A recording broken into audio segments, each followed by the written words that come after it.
కరుణతో ఎల్లవేళలా మనల్ని కాపాడే ఆ పవనపుత్రుడిని ఇప్పుడు మనసారా స్తుతించుకుంటూ శ్రీ పంచముఖ ఆంజనేయ స్వామిగా అవతారమెత్తిన కథని దృశ్య రూపంలో తిలకిద్దాం రండి. ప్రసన్నాంజనేయం ప్రభాదిత్యకాయం ప్రకీర్తిప్రదాయం భజే వాయుం భజే బాలగాత్రం భజేహం పవిత్రం భజే సూర్యమిత్రం భజే రుద్రరూపం భజే బ్రహ్మతేజం. అది రామాయణ మహాయుద్ధం భీకరంగా సాగుతున్న తరుణం. శ్రీరామచంద్రుని సారథ్యం వానర సైన్యంతో విజృంభిస్తూ లక్ష్మణస్వామి తనతో పోరాటం చేస్తున్న రావణుడి కుమారుడు ఇంద్రజిత్ తలని బాణంతో ఒక్క వేటుతో వేరు చేశాడు. ఇంద్రజిత్ మరణవార్త విన్న రావణుడు ఆవేశంతో ఊగిపోయి ప్రతీకారం కోసం పాతాళ లోకాధిపతి తన సోదరుడు అయినటువంటి మహిరావణుడి సహకారం కోరాడు. సాయంత్రమీరామ సంకీర్తనలు చేసి నీ రూపు వర్ణించి నీ మీద నేదండచేయ నీ మూర్తి గావించి నీ సుందరం పెంచి నీ దాసదాసుండనై రామ భక్తుండనై నిన్నే కొల్చెదను. నీ కటాక్షంబునం చూచితే వేడుకలు చేసితే నా మురాలించితే నన్ను రక్షించితే. తంత్ర విద్యలో ఆరితేరిన మహిరావణుడి దాడి గురించి విభీషణుడి ద్వారా ముందుగా తెలుసుకున్న హనుమంతుల వారు తన ప్రభువుల విశ్రాంతి మందిరానికి కాపలా ఉండగా ఆ దుష్టుడు లోపలికి ప్రవేశించడానికి పలు ప్రయత్నాలు చేసి చివరికి మాయోపాయంతో విభీషణుడి రూపం ధరించి మందిరంలోకి ప్రవేశిస్తాడు. నిద్రిస్తున్న రామలక్ష్మణులను అపహరించి పాతాళ లోకానికి తీసుకుని పోతాడు.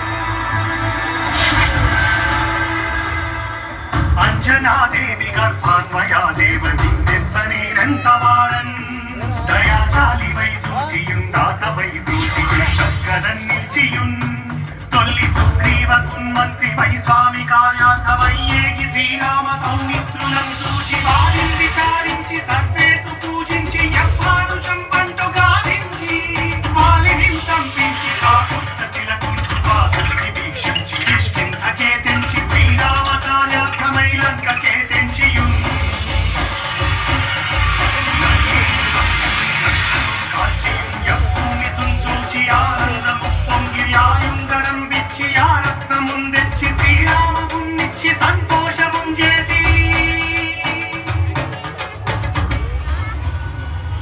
తన ప్రభువులను కాపాడుకోవడానికి వాయువేగంలో పాతాళ లోకానికి చేరుకున్న ఆంజనేయ స్వామికి సగం మొసలి సగం వానర రూపంలో ఉన్న వింత జీవి ముఖద్వారం వద్ద కాపలా కాస్తూ కనిపిస్తుంది. ఆ జీవి మకరధ్వజుడు అనే తన పుత్రుడని మహాసముద్రాన్ని దాటుతుండగా నీటిలో పడ్డ తన వేదవిందు ఒక మొసలి గ్రహించడం వల్ల జన్మించాడని తెలుసుకొని ఆశ్చర్యపోతాడు హనుమంతుల వారు. తన పుత్రుడిని యుద్ధంలో ఓడించి పాతాళ లోకంలోకి ప్రవేశిస్తాడు.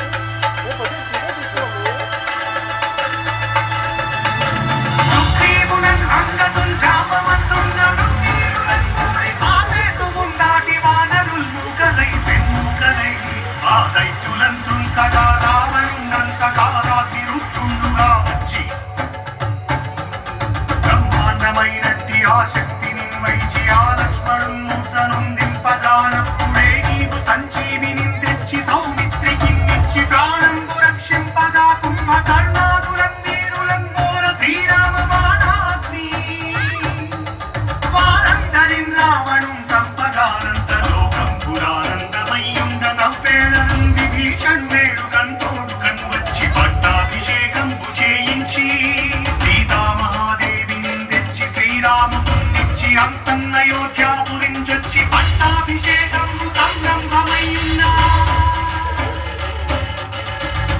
పాతాళ లోకంలో అడుగుపెట్టిన పవనపుత్రుడు మహిరావణ మరియు అహిరావణ సోదరులు భీకరంగా 5 దిక్కులలో ఉన్న 5 దీపాలను ఒకేసారి ఆర్పడం ద్వారా మాత్రమే వారి మరణం సంభవిస్తుందని చెప్పగా అప్పుడు మహాబలి 5 ముఖాల ధారణ చేసి పంచముఖ ఆంజనేయునిగా అవతరించి ఏకకాలంలో 5 దీపాలను ఆర్పివేసి ఆ దుష్ట సోదరులను తుదముట్టిస్తారు. నీకన్న నాకెవ్వరు కూర్మిలేరన్సు మన్నించి శ్రీరామ భక్త ప్రశస్త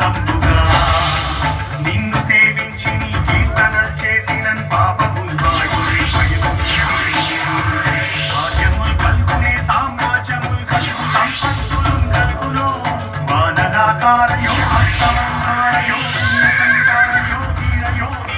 నీవే సమస్తం ఆధారక బ్రహ్మ మంత్రం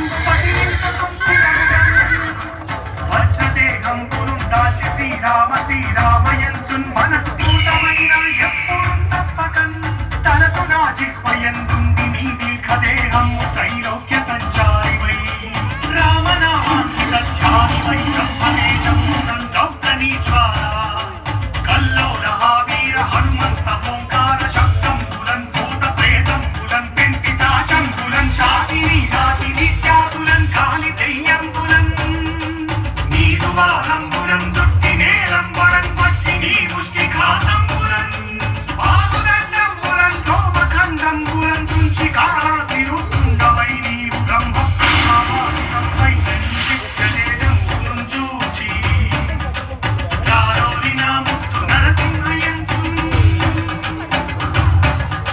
దయా దృష్టి వీక్షించి నన్నేలు నా స్వామి ఓ ఆంజనేయ నమస్తే సదా బ్రహ్మచారి నమస్తే నమో వాయుపుత్ర నమస్తే నమః.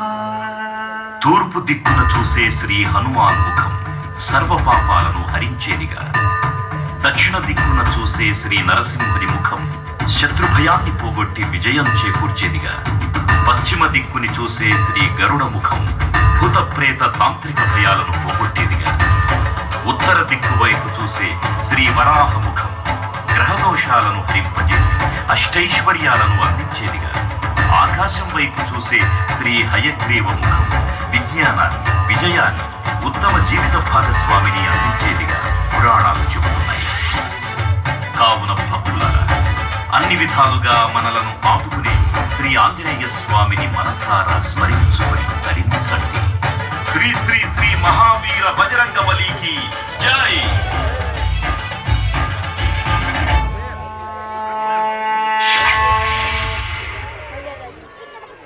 జై శ్రీరామ్, జై జై శ్రీరామ్. భక్తులకు ముఖ్య విజ్ఞప్తి. ఇప్పుడు 60 అడుగుల శ్రీ అభయాంజనేయ స్వామివారికి మహాహారతి కార్యక్రమం నిర్వహించబడుతుంది.